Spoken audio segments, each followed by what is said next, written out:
जितना सहनशील होगा उतना बड़ा वो भक्त बनेगा। जब कोई इस मार्ग में चलता है तो उसके सामने इस बात की परीक्षा आती है, तुम कितना सह सकते हो। जब आपको बुरा लगना ही बंद हो जाएगा तो आपको भगवान परमानंद प्रदान करेंगे। जब तक बुरा लगता है तब तक साधन करो और उस बुराई को सह जाओ। जो आपसे कोई गाली दे रहा है, अपमान कर रहा है, निंदा कर रहा है, या काम क्रोध लोभ कुछ भी, सह जाओ, चुप रहो, शांत रहो, सह जाओ। नहीं, किसी से कह देते हैं तो हृदय थोड़ा खाली हो जाता है, तो कहते हैं यहां नहीं होगा। रहीमन मन की मन व्यथा रखिए मन में गोए, ये दिव्य सिद्धांत है। कहू ते कछ दुख घटी होई, कहने से दुख कम हो जाता है। पर काहि कहो यह जान न कोई, पर किससे कहूं इस बात को कौन जानेगा। तो रहीमन मन की मन व्यथा रखिए मन में गोए, सुनी छलई हैं लोग सब बांट न ले है कोई। विनोद होने लगे, तुम्हारा मजाक बना देंगे लोग। सहनशील, बहुत गंभीर।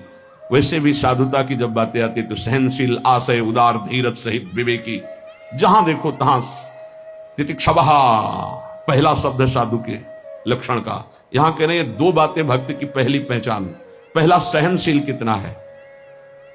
लोग उससे बुरा कहेंगे, उसकी हंसी उड़ाएंगे, उस पर कटाक्ष मारेंगे, उसका अपमान करेंगे, उसको छोड़ देने की धमकी देंगे, उसको लड़ने के लिए उत्साहित करेंगे, उसकी पराजय भी हो सकती है, पर वो शांत गंभीर, अपनी अंदर की वृत्ति को कभी विचलित ना होने दे, सह जाए।